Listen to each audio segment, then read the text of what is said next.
Good morning friends.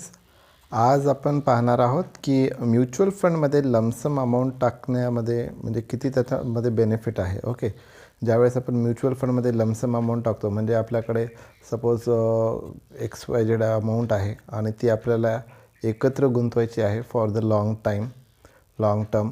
तर त्याच्यामध्ये किती सारा बेनिफिट होऊ शकतो याचं एक उदाहरण आपण आजच्या व्हिडिओमध्ये बघणार आहोत. तर एक क्लायंट जो आहे माझा, त्यांच्याकडे काही लमसम अमाऊंट होती, तर ती लमसम अमाऊंट त्यांनी याच्यामध्ये इन्व्हेस्टमेंट केली आहे म्युच्युअल फंडमध्ये. तर त्यांचे वेगवेगळ्या सेगमेंटमध्ये आम्ही इन्व्हेस्टमेंट घेतली.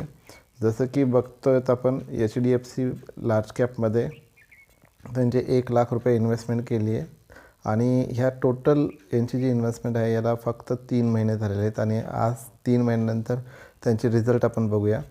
तर 1,00,000 जी व्हॅल्यू त्यांनी जी इन्व्हेस्टमेंट केलेली आहे याच्यामध्ये त्याचे झाले ते 1,13,886 रुपये, बरोबर. तर याच्यामध्ये त्यांना ॲन्युअल रिटर्न जर बघायला गेलं तर 56% रिटर्न्स यांना मिळालेले आहेत. त्याच पद्धतीने दुसरे ज्या फंड्समध्ये आहेत जसं की HSBC स्मॉल कॅपमध्ये आपण 50,000 घेतले त्यांचे, तर त्याचे पण 57,000 आणि ॲन्युअल रिटर्न बघायला गेलं तर 62% झालेले आहेत.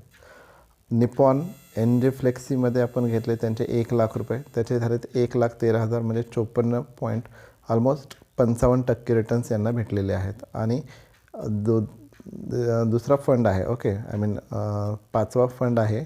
टोटल 4 फंड आपण घेतलेत. त्यातला 4था फंड आहे NJ फ्लेक्सीमध्ये आपण घेतलेत.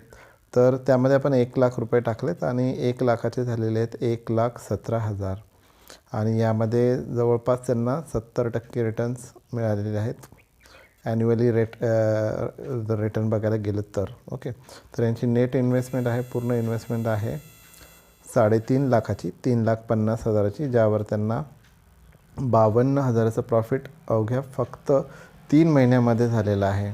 तसंच आपण एक दुसरं उदाहरण बघूया दुसऱ्या क्लायंटचं. यांच्याकडे पण एक लमसम अमाऊंट होती, ते इन्व्हेस्टमेंट करत आहेत. ज्या पद्धतीने त्यांच्याकडे लमसम अमाऊंट येते, सपोज त्यांच्याकडे 50,000 आले, कधी 20,000 आले, तर ते इन्व्हेस्ट करत असतात. तर यामध्ये जसं की आपण बघितलं की अशा काही फंड्समध्ये म्हणजे आता HDFCचं फंड आहे, ओके, याच्यामध्ये त्यांनी 50,000 रुपये लमसम अमाऊंट टाकलेली. यांना 8 महिने ॲव्हरेज झालेले आहेत, 7 ते 8 महिने झालेले आहेत ॲव्हरेज. तर यांची एक इन्व्हेस्टमेंटचा पोर्टफोलिओ आपण बघूया की कशा पद्धतीने आम्ही यांची इन्व्हेस्टमेंट याच्यामध्ये सेव्ह केलेली आहे आणि त्यांचा कसा परतावा त्यांना भेटत आहे. ओके, तर HDFCचं आपण बघतो आहे, तर याच्यामध्ये त्यांना 41% रिटर्न आहेत. HDFC मॅन्युफॅक्चरिंग हा एक नवीन आताच फंड आला होता, त्याची व्हॅल्यू 10 रुपये असते. ओके, NFO आला होता, त्याच्यामध्ये आपण इन्व्हेस्टमेंट केली तरी त्यांना परतावा हे 58% आहे. ह्या फंडमध्ये जे की HSBC स्मॉल कॅप आहे त्याच्यामध्ये 50,000 रुपये त्यांचे आपण इन्व्हेस्टमेंट केली होती, त्याच्यात 49% त्यांना रिटर्न भेटलेले आहे. NJ फ्लेक्सीमध्ये त्यांनी 50,000 घेतले, त्याचे 65,000 जवळपास 66,000 झाले आणि 45% रिटर्न आहेत. आणि NJ फ्लेक्सीमध्ये बघतोय आपण 1,20,000ची इन्व्हेस्टमेंट, ज्याचे 1,60,000 रुपये झालेले आहेत, म्हणजे 40,000 रुपये त्यांना ह्या अमाऊंटवरती भेटलेले आहेत, ह्या पर्टिक्युलर फंडमध्ये भेटलेले आहेत. तर तिथे 60%चं रिटर्न त्यांना भेटलेलं आहे, 60%चं.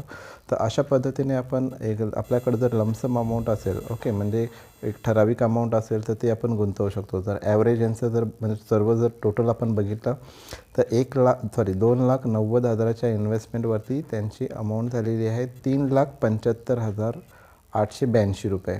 म्हणजे टोटल जर बघायला गेलं तर 85,896 रुपयांचं रिटर्न त्यांना नेट गेन प्रॉफिट हे 7 ते 8 महिन्यामध्ये झालेलं आहे. तर जर बघायला गेलं तर 52% त्यांना ॲन्युअल रिटर्न हे भेटलेले आहे. तर अशा पद्धतीने तुम्हाला म्युच्युअल फंडमध्ये इन्व्हेस्टमेंट केल्याच्यानंतर अशा पद्धतीचा परतावा तुम्हाला भेटत असतो.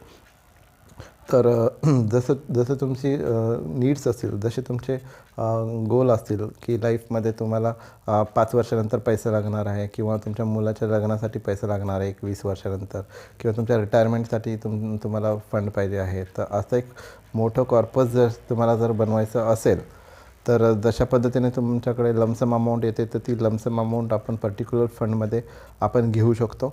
आणि जसं की तुम्हाला आता जॉब असेल तर SIPबद्दल पण आपण मागच्या व्हिडिओमध्ये बोललेलोच आहोत. तर SIPचा व्हिडिओ पण तुम्ही पाहू शकता की SIPच्या माध्यमातून पण आपण कशा पद्धतीने इन्व्हेस्टमेंट करून आपण आपलं कॉर्पस आपलं म्हणजे जे काही गोल आहे ते आपण अचीव करू शकतो. आणि अशा पद्धतीने इन्व्हेस्टमेंट केल्याच्यानंतर तुमचे सगळेच गोल जे आहेत ओके जे तुम्ही ठरवलेले आहेत लाईफमध्ये ते आपण पूर्ण करू शकतो फायनान्शियली. तर हे एक पोटेन्शियल आहे म्युच्युअल फंडमध्ये, ज्यामध्ये तुम्हाला लमसम अमाऊंट गुंतवल्याच्या नंतर खूप चांगला परतावा मिळतो. त्याच्यामुळे जे बरेच सारे विचार करतात की आपल्याला FD करायला पाहिजे किंवा याच्यामध्ये करायला पाहिजे, कुठल्या पोस्ट ऑफिस किंवा कुठल्याही एका क्षेत्रामध्ये जर आपल्याला जर इन्व्हेस्टमेंट करायची असेल तर तिथं तेवढा तुम्हाला परतावा भेटणार नाही जेवढा की तुम्हाला म्युच्युअल फंडमध्ये भेटू शकतो. तर हे खूप चांगलं माध्यम आहे. तर रिक्वेस्ट करेल आणि मी तुम्हाला इन्सिस्ट करेल की म्युच्युअल फंडमध्ये अधिक माहितीसाठी तुम्ही आम्हाला संपर्क पण करू शकता आणि तुम्ही गुंतवू पण शकता. थँक्यू.